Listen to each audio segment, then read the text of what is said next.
Welcome to AKC technical classes. Guys, जो आज का वीडियो है वो है आपके IMET का नेक्स्ट चैप्टर। जो नेक्स्ट चैप्टर मतलब चैप्टर नंबर 4 है। इसमें आपको पढ़ाया जाएगा क्या, मैनेजमेंट के बारे में। क्या देखेंगे आप लोग, मैनेजमेंट क्या होता है, इसके क्या क्या फंक्शंस होते हैं, ये सब आज की इस वीडियो में हम देखने वाले हैं। सबसे तो पहले इसका आपको डेफिनेशन देखना पड़ेगा, उसके बाद इसके इंपॉर्टेंस क्या क्या हैं ये देखना पड़ेगा, फंक्शंस क्या क्या है, जैसे स्टाफिंग होता है, प्लानिंग होता है, ऑर्गेनाइजिंग होता है, कंट्रोलिंग होता है, डायरेक्टिंग होता है। ये सब आज की इस वीडियो में हम देखने वाले हैं। सो आप लोग वीडियो पूरा जरूर देखिएगा। कहीं पर अगर कोई कन्फ्यूजन होता है, कोई डाउट होता है तो आप लोग कमेंट जरूर किया करें। इसके पहले आपसे हम ये बता दें, जो IMT का हैंड रिटन नोट्स है, ठीक, वो आपको दिया जा रहा है। आप लोग मैसेज कर लीजिए 99 19 87 52 53 पर। इस नंबर पे आप लोग व्हाट्सएप मैसेज कीजिए। यह जो है आपका पेड है, इसके जो भी प्राइसेस हैं आप जब व्हाट्सएप मैसेज करेंगे उसके बाद लिस्ट आपके पास भेज दी जाएगी। ओके, कैसे कैसे मिलेगा आपको वो सब आपको वहाँ पे बताया जाएगा। आपको बता दें, एग्ज़ाम के दृष्टि से बहुत ही मोस्ट इम्पॉर्टेंट है वो नोट्स आपके लिए, जिसको पढ़ के आप लोग आसानी से 40+ नंबर गेन। सो आप लोग नोट्स जल्दी से परचेज कर लीजिए। प्रेजेंट टाइम में इस पर डिस्काउंट भी आपको मिलेगा। ओके, इस नंबर पे आप लोग एक व्हाट्सएप मैसेज आप लोग एक बार जरूर कर लीजिएगा, ठीक है। चलिए हम आज का जो लेक्चर है उसको देखते हैं। देखिए, हमने आपको बताया था सेक्शन ए सेक्शन बी, दो पार्ट में आपका प्रोडक्शन मैनेजमेंट चैप्टर बंटा हुआ है, बुक बंटी हुई है। सेक्शन ए जो था वो हमने समाप्त कर दिया है, जिसमें आपको क्या क्या पढ़ाया गया था, जैसे कि फर्स्ट चैप्टर एंटरप्रेन्योरशिप के बारे में बताया था। सेकंड चैप्टर आपका जो था वहाँ पे हमने बताया था आपको किस किस तरह से आपका क्या मार्केट सर्वे होता है। थर्ड चैप्टर आपको हमने प्रोजेक्ट रिपोर्ट के माध्यम से बता दिया था। जो बाकी बचे हुए 5 या 6 चैप्टर्स हैं उन सबको देखेंगे, जो कि सेक्शन बी के अंतर्गत आएंगे, मतलब मैनेजमेंट के अंतर्गत आने वाले हैं। तो IMET का या टोटल आपका जो इसमें चैप्टर दिए गए हैं, टोटल 8 या 9 चैप्टर दिए गए हैं, जिसमें से 3 समाप्त हो गए हैं, 4th आज हम स्टार्ट किए हैं। तो इसको सबसे पहले आपको बताएंगे कैसे कैसे क्या आपको करना है। एग्जाम टाइम में इंपॉर्टेंट क्वेश्चन की सीरीज भी लेके आएंगे। तो आप लोग जब तक आप लोग पढ़ रहे हैं तब तक आप लोग अपना तैयारी करते रहिए। सीरीज चलाएंगे उस समय आपको इन्फॉर्म कर दिया जाएगा। ओके, देखिए, सबसे पहले आपको ये समझना बहुत ही ज़रूरी है कि आखिर जो आपका मैनेजमेंट होता है वो होता क्या है, मैनेजमेंट कहते किसे हैं। तो देखिए, मैनेजमेंट का मतलब होता है प्रबंधन करना। क्या होता है, प्रबंधन करना। तो देखिए, होता ये है कि अगर आप लोग कोई भी काम करने जाते हैं, ध्यान से सुनिए। मान लीजिए घर से आप जाते हैं बाहर, जैसे कि आप ही अपने घर से बहुत दूर आए हुए हैं, पढ़ने आए हैं, चाहे जिस भी सिटी में गए हों। तो आप जब घर से निकल रहे होते हैं तो आपको क्या ले जाना है, क्या नहीं ले जाना है, वहाँ जाके एडमिशन के टाइम हमें क्या क्या लगेगा, वहाँ पे रूम लेंगे, हॉस्टल लेंगे। तो अगर हॉस्टल लेंगे तो हमें यहाँ से क्या क्या ले जाना पड़ेगा, रूम लेंगे तो क्या क्या मैनेज करना पड़ेगा, क्या क्या व्यवस्था करना पड़ेगा। ये तो आपको हम सिंपल लैंग्वेज में बता दिए, तो वही सब आपका मैनेजमेंट कहलाता है। लेकिन अगर आप एक बिजनेसमैन के दिमाग से सोचें, एक एंटरप्रेन्योर खुद को मान के सोचें, तो अगर कोई फैक्ट्री आपको स्थापित करनी है तो उसके लिए क्या क्या रिसोर्सेज की आवश्यकता पड़ेगी, इन सब का जो कुछ भी हम मैनेजमेंट मतलब सोचते हैं, विचारते हैं, इसकी प्लानिंग करते हैं, यही सब आपका मैनेजमेंट के अंतर्गत आता है। ओके, तो इसमें अभी हम यही सब देखेंगे। तो सबसे पहले देखते हैं डिफिनीशन ऑफ मैनेजमेंट। इसमें बहुत से विद्वान थे जिन्होंने अपने अपने भाषा में इसे डिफाइन किया है कि मैनेजमेंट क्या होता है, इसके क्या क्या इम्पोर्टेंस हैं। तो सभी जितने भी कवर कर पाएंगे, 3-4 को हमने लेके चला यहाँ पे, जो अपना अपना डिफिनीशन दिए हुए हैं। तो चलिए देखते हैं। एग्जाम में अगर पूछा जाएगा मैनेजमेंट को परिभाषित कीजिए, तो जैसे ये सभी कोई भी अगर क्वेश्चन पूछा जाता है मैनेजमेंट को परिभाषित कीजिए, एंटरप्रेन्योरशिप को परिभाषित कीजिए, तो आपको ध्यान देने वाली बात ये है, उसका डिफिनीशन तो आप लोग लिखेंगे, साथ में उसके जो जो ऑब्जेक्टिव होते हैं, जो जो एडवांटेज होते हैं, डिसएडवांटेज होते हैं, इन सब को भी लिखना बहुत ही ज़रूरी होता है। तभी जाके आपको 5 नंबर एग्जामिनर देता है। सो ये सब आपको ध्यान देने वाली बातें हैं, जिसको आप लोग ध्यान से सुनते रहिए कि अगर किसी भी क्वेश्चन में लिख दिया परिभाषित कीजिए, वर्णन कीजिए, तो समझ लीजिए आपको मैक्सिमम 2 से 3 पेज आपको लिखना पड़ेगा, तब जाके आपको अच्छा नंबर मिलेगा। तो इन सब बातों को ध्यान रखिएगा, एग्जाम में बेनिफिट मिलेगा आपको। ओके, तो यहाँ पे सबसे पहले जिन्होंने अपना मत दिया है उनका नाम है, लिखा है हमने यहाँ पे स्टैनले वेंस। स्टैनले वेंस ने क्या कहा, इसको देखते हैं। देखिए स्टैनले वेंस ने ये बताया था कि पूर्व निर्धारित लक्ष्यों की प्राप्ति के उद्देश्य को ध्यान में रखकर उचित समय पर निर्णय लेना तथा मानवीय क्रियाओं पर नियंत्रण रखना ही प्रबंधन कहलाता है। इनके अनुसार इन्होंने ये कहा था, कहीं पे अगर हमें जाना है, कोई फैक्ट्री हमें खड़ी करनी है, तो पहले से कुछ ना कुछ हम प्लानिंग करते हैं। तो उस प्लानिंग के अनुसार मान लीजिए आपका गोल क्या है, आप मान लीजिए कुछ भी पढ़ रहे हैं, चाहे जिस भी ब्रांच से आप डिप्लोमा कर रहे हैं, तो आपका लक्ष्य होगा आगे कोई ना कोई जॉब करना। तो उस लक्ष्य को लेकर आप आगे पढ़ाई कर रहे होंगे, ठीक। तो उसी प्रकार इसमें भी है, पहले से आप निर्धारित कोई लक्ष्य करेंगे, उसको पाना है, तो उसकी प्राप्ति के लिए जो कुछ भी आपका उद्देश्य है उसको ध्यान में रख के जब आप लोग एक पीरियड टाइम होता है, एक निश्चित टाइम होता है, अगर उसी टाइम आप निर्णय ले लेते हैं या जो कुछ आपके बिहेवियर्स हैं इन सबको कंट्रोल करते हैं, तो यही सब प्रबंधन कहलाता है। देखिए बता दें, फर्स्ट बार में अगर आपका सिलेक्शन कहीं हो जाता है तो वह आपके लिए सबसे बेनिफिट होगा। अगर आपने फर्स्ट बार आप चूक गए, सेकंड में चूक गए, तो धीरे धीरे आपका जो माइंड है वह मतलब प्रेशर से भरता जाएगा, धीरे धीरे चीज़ें आपसे भूलने लगेंगी, पढ़ाई लिखाई आपका धीरे धीरे छूटने लगेगा, आप जो कुछ पढ़ेंगे याद आपको नहीं रहेगा। इसलिए जहाँ तक ट्राई उसके फर्स्ट बार में ही, फर्स्ट अटेम्प्ट में ही आप आगे बढ़ सकें, किसी जॉब में लग सकें, तो इसको ध्यान में ज़रूर रखिएगा। ओके।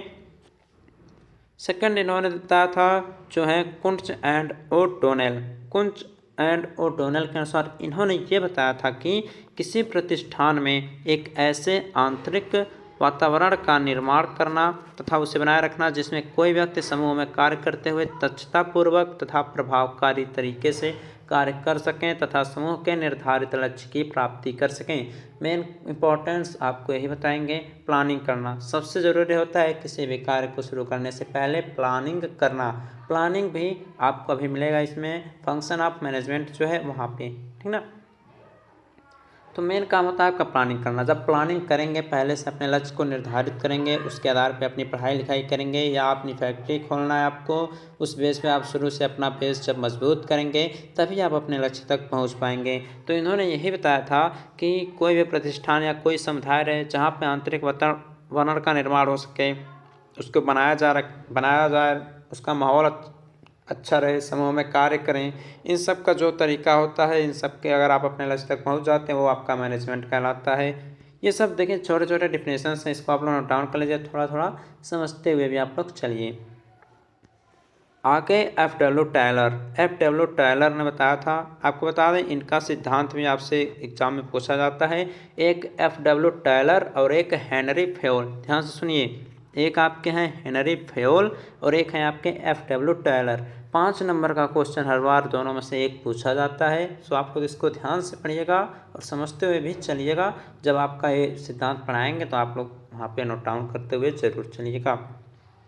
इन्होंने ये बताया था कि प्रबंधन एक ऐसी कला है जिसके माध्यम से यह जान पाते हैं कि किस व्यक्ति से हमें क्या कार्य लेना है तथा यह भी सुनिश्चित किया जाता है कि वह इस कार्य को अच्छे से तथा कम व्यय में संपन्न कर सके। देखिए जो एफ.डब्ल्यू. टायलर थे, इन्होंने ये बताया था कि इसके माध्यम से हम मान लीजिए कोई काम स्टार्ट करना है तो अपने मान लीजिए नहीं करना है तो आदमी लगाएंगे, आप लोग वर्कर लगाएंगे। तो वर्कर लगाएंगे तो ऐसा वर्कर लगाइए जो आपका कम टाइम में और कम खर्चे में आपके काम को सही प्रकार से करके आपको दे सके।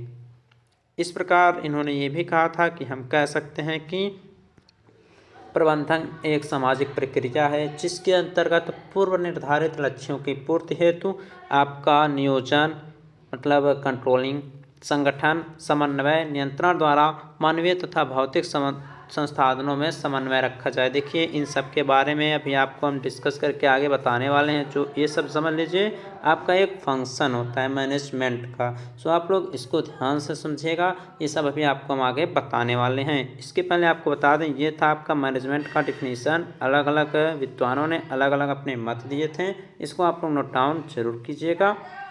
आगे हम देखेंगे इसके क्या क्या उद्देश्य हैं। ओके,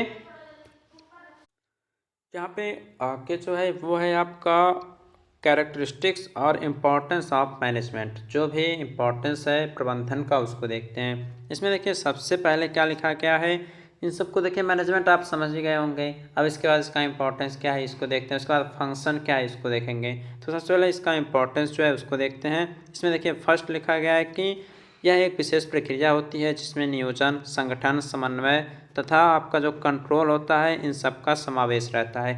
मतलब ये नियोजन, संगठन, समन्वय, कंट्रोल अगर ये सब नहीं रहेंगे तो आप मैनेजमेंट नहीं कर पाएंगे। तो इन सबको ध्यान दीजिएगा, अच्छी प्रकार से नोट जरूर कीजिएगा।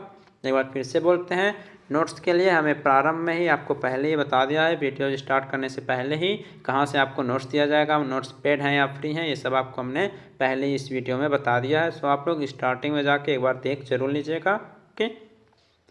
सेकंड इसका इम्पोर्टेंस ये कह रहा है कि प्रबंधन जमीन, श्रमिक व पूंजी के साथ साथ उत्पादन के लिए भी एक मुख्य कारक है। देखिए जो प्रबंधन है ऐसा नहीं है कि वह केवल आपके एक ही कार्य के लिए हो, वह आपका श्रमों के लिए भी है, जो लेबर्स होते हैं आपके कॉस्ट के लिए, आपकी पूंजी के लिए भी है, आपका जो ज़मीन है उन सब के लिए भी इम्पॉर्टेंट होता है। इसको भी आपको नोट डाउन कीजिएगा।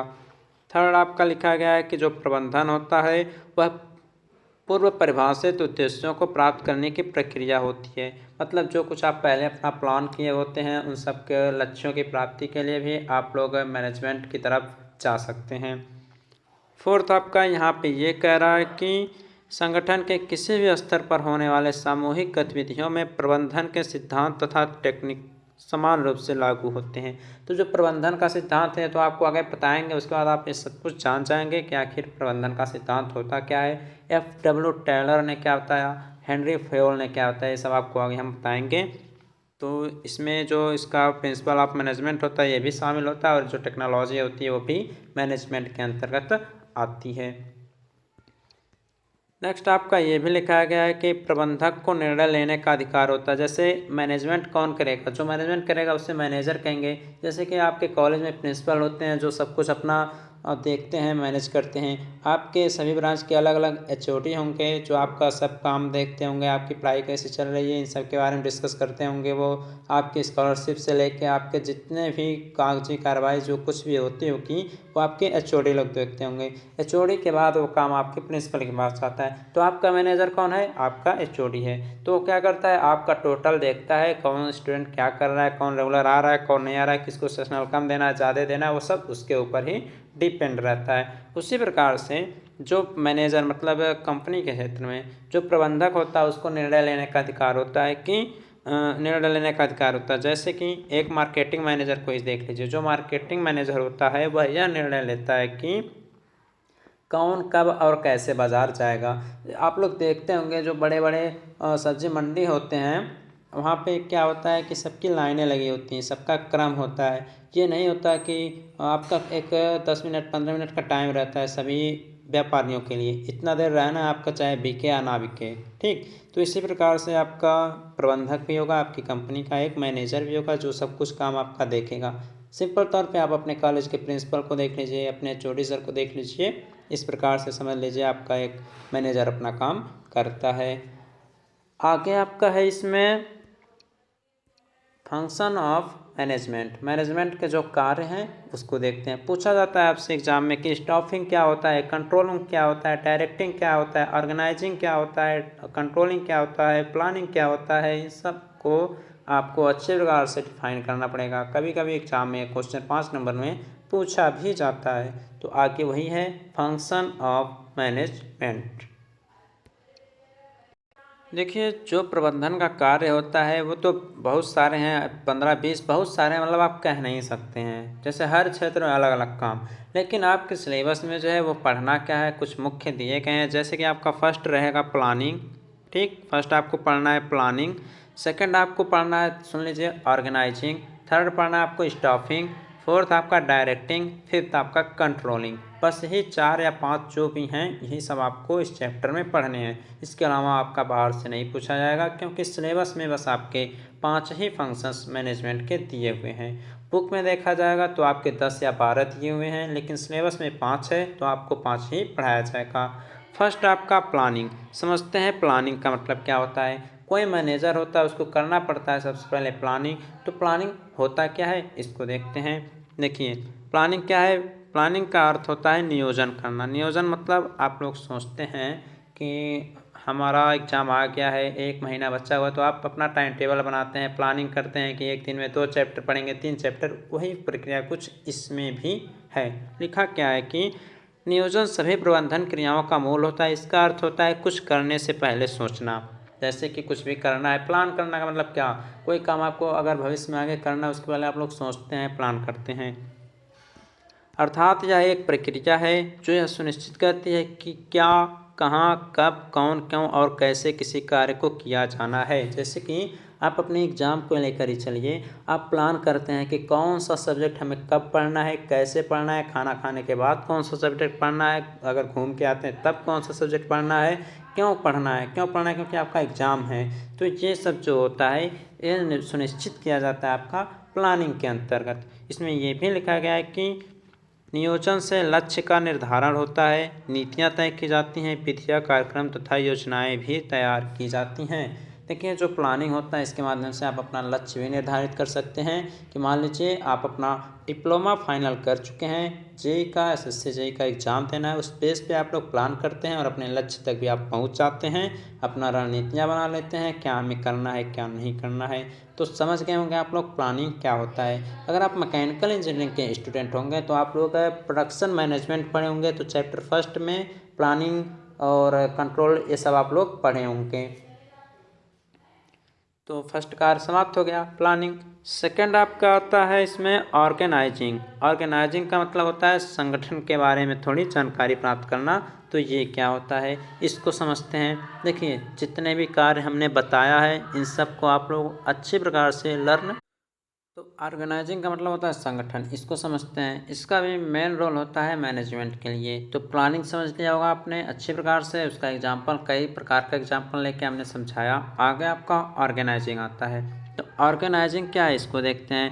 तो देखिए, इसमें यह लिखा गया है कि संगठन किसी भी संस्था या व्यावसायिक उपक्रम में कार्यरत कर्मचारियों तथा उपलब्ध साधनों का संयुक्त व समन्वित किया हुआ वह ढांचा होता है जो कि योजना को साकार करने और कार्यवाही को संभव बनाने के लिए सर्वथा सक्षम होता है। देखिए, ये रिलेट होता है आपका प्लानिंग से संबंधित होता है। जैसे प्लानिंग करते हैं सेम टू सेम आ गया था ऑर्गेनाइजिंग। ये क्या होता है कि जैसे आप लोग अपने किसी भी कंपनी में, आपका जो भी वहाँ काम कर रहे कर्मचारी हैं उनके माध्यम से जो भी रिसोर्स अवेलेबल हैं उसके माध्यम से आप लोग जो भी अपना योजना बनाए हुए हैं, अगर वह अच्छी प्रकार से काम करते हुए अपने लक्ष्य तक पहुँच जाता है तो उसको सक्षम, मतलब उसको पूरा करने में आपका साथ कौन देता है, वो होता है ऑर्गेनाइजिंग। ओके, ऑर्गेनाइजिंग है आपका आपके लक्ष्य की पूर्ति तक पहुंचाने का एक विशेष, समझ लीजिए, होता नहीं है आपके साथ चलने वाला। मान लीजिए रास्ता आपको नहीं पता है, आपको रास्ते तक लेके जो जाए पहुंचा दे, घर तक पहुंचा दे, तो आप उससे बहुत अच्छा कहेंगे। वही इसी प्रकार काम ऑर्गेनाइजिंग का भी होता है। इसमें क्या है, अर्थात आप कह सकते हैं कि संगठन के निर्दिष्ट उद्देश्यों को प्राप्त करने के लिए विभिन्न पदाधिकारियों के कार्यों, अधिकारों एवं दायित्व का स्पष्ट उल्लेख किया जाना मोस्ट इम्पॉर्टेंट होता है। इसको आप नोट डाउन कर लीजिएगा, 5 नंबर में पूछा जा सकता है। साथ ही आपको यह भी लिखा गया है कि संगठन को अगर आप मजबूत बनाना चाहते हैं, अगर अपने ऑर्गेनाइजेशन को मजबूत बनाना चाहते हैं तो उसके लिए यह मोस्ट इम्पॉर्टेंट होता है कि एक व्यक्ति को एक प्रकार का कार्य ही सौंपा जाए ताकि वह उस कार्य में अच्छे प्रकार से दक्ष हो सके। मतलब कि होता यह है, आजकल एम्प्लॉयज़ की कमी हो रही है, आपको पता ही है। एक की जगह क्या है कि 3 लोग कार्य कर रहे हैं, 3 लोग कार्य कर रहे हैं एक सीट पे। ओके, तो हो क्या रहा है कि तीनों लोगों को सोच रहे हैं आप लोग तीनों लोग एक्सपर्ट हो जाए, तो ऐसा नहीं है। मतलब 3 लोग नहीं कार्य कर रहे हैं, ठीक, 3 व्यक्तियों का काम एक व्यक्ति कर रहा है। इसको ध्यान सुनिए, आजकल क्या है, 3 व्यक्तियों की जगह एक व्यक्ति काम कर रहा है। अगर वही 3 व्यक्ति करते हैं तो तीनों अलग अलग काम में शामिल होते हैं, लेकिन अगर एक करेगा, 3 काम करेगा, तो ना तो अपने जो उसका मेन एम था उसमें ना एक्सपर्ट हो पाएगा, ना जो अन्य 2 व्यक्तियों काम कर रहा है वो। जैसे कि आप डिप्लोमा कर रहे हैं सिविल इंजीनियरिंग में, ओके, नौकरी भी आपकी लग गई किसी इलेक्ट्रिकल इंजीनियरिंग में, तो जो आप सिविल पढ़े हैं उसमें तो आप लोग दक्ष हो ही नहीं पाएंगे, 3 साल आपको बर्बाद जाएगा। तो वही कहने का मतलब है कि एक व्यक्ति को केवल एक ही प्रकार का कार्य सौंपा जाए जिससे वह उसमें अच्छी प्रकार से निपुण हो सके, दक्ष हो सके। जो थर्ड काम आता है मैनेजमेंट का वो होता है कंट्रोलिंग। कंट्रोलिंग का मतलब क्या होता है, नियंत्रण करना। ओके, इसमें क्या लिखा गया है, इसमें आपका ये लिखा गया है कि प्रबंधन साहित्य में नियंत्रण का शाब्दिक जो अर्थ होता है वो होता है स्टैंडर्ड स्थापित करना। मतलब जो प्रबंधन साहित्य मैनेजमेंट के बेस से अगर देखा जाए तो जो कंट्रोलिंग होता है उसका मतलब होता है अपनी कंपनी के लिए एक स्टैंडर्ड स्थापित करना, वास्तविक परफॉर्मेंस को मापना और सुधारने के लिए कदम भी उठाना। जैसे कि एग्जाम्पल लेते हैं, आप अपनी कंपनी में कोई प्रोडक्ट बना रहे हैं, तो उसकी टाइम टू टाइम चेकिंग करेंगे क्या परफॉर्मेंस उसका सही है कि नहीं। अगर परफॉर्मेंस सही नहीं है तो आप उसका क्या करेंगे, कंट्रोलिंग के माध्यम से उस प्रोडक्शन को वहीं पे रोक के जो अगला प्रोडक्ट बनाएंगे उसको अच्छे प्रकार से बनाने का प्रयास करेंगे। ठीक, इसके लिए जो उसमें कमियां होंगी उसको सुधारेंगे। तो ये काम होता है कंट्रोलिंग के माध्यम से। इस तरह हम लोग संक्षेप में कह सकते हैं कि नियंत्रण की प्रक्रिया में मुख्यतः 4 कार्य होते हैं। फर्स्ट आपका है सुधारात्मक कार्यवाही करना, मतलब कि कोई प्रोडक्ट आपका गलत हो गया है तो उसको जाने दीजिए, जो आगे प्रोडक्ट बनाया जाए उसमें आप लोग सुधार लाएँ। सेकंड आपका कह रहा है कि वास्तविक कार्य प्रगति की पूर्व निर्धारित योजना से तुलना करके कार्य प्रगति का विश्लेषण करना। वही कहने का मतलब हुआ, पहले का प्रोडक्ट खराब हो गया है या बहुत अच्छा बन गया है तो उसका हम लोग विश्लेषण करेंगे, उसमें अच्छे प्रकार से चेंजिंग करके उस जो नेक्स्ट बनने वाला प्रोडक्ट है उसको और अच्छा बनाने के लिए हम ट्राई करेंगे। नेक्स्ट आपका आ गया है कि काम की प्रगति का मूल्यांकन करने हेतु कार्यवाही व जवाबदेही स्टैंडर्ड्स का निर्धारण करना। जैसे कि मान लीजिए कोई काम आप कर रहे हैं, उसकी प्रगति कैसी है, काम अच्छे से हो रहा है या नहीं हो रहा है, इन सब के लिए एक स्टैंडर्ड आपको स्थापित करना बहुत ही ज़रूरी होता है। ये संभव हो पाता है सिर्फ कंट्रोलिंग के माध्यम से। नेक्स्ट आपका लिखा गया है कि निर्धारित मानकों के अनुरूप वास्तविक प्रगति की नियमित सूचना तैयार करना, जिसके द्वारा कर्मचारियों के वर्क परफॉर्मेंस को भी मापा जाता है। जो आप लोग स्टैंडर्ड निर्धारित कर लेंगे, एक स्टैंडर्ड मतलब ये भी होता है कि आपको 4 से लेकर 5 घंटा डेली काम करना है, तो आप यहाँ से ये भी देख पाएंगे कि कोई वर्कर है वो 4 ही घंटे काम कर रहा है जबकि 5 घंटा काम करना है, क्या वह 2 घंटा का, ये सब भी आप लोग कंट्रोलिंग के माध्यम से चेक कर सकते हैं। तो ये हो गया आपका कंट्रोलिंग। कंट्रोलिंग के बाद जो नेक्स्ट आता है वो है आपका डायरेक्टिंग। डायरेक्टिंग का मतलब किसी भी काम को करने के लिए निर्देश देने की बहुत ही आवश्यकता होती है। जैसे कि आप डिप्लोमा क्यों करने आए, कोई किसी ने आपको अच्छा आपका मार्गदर्शक किया होगा तब आप डिप्लोमा करने आए, किसी को नहीं पता होगा हम लाइफ में आगे क्या करें तब वो डिप्लोमा करने लगा, तो ये सब है आपका डायरेक्टिंग के अंतर्गत आएगा। तो ये कंपनी को लेके हम यहाँ पे समझाएंगे।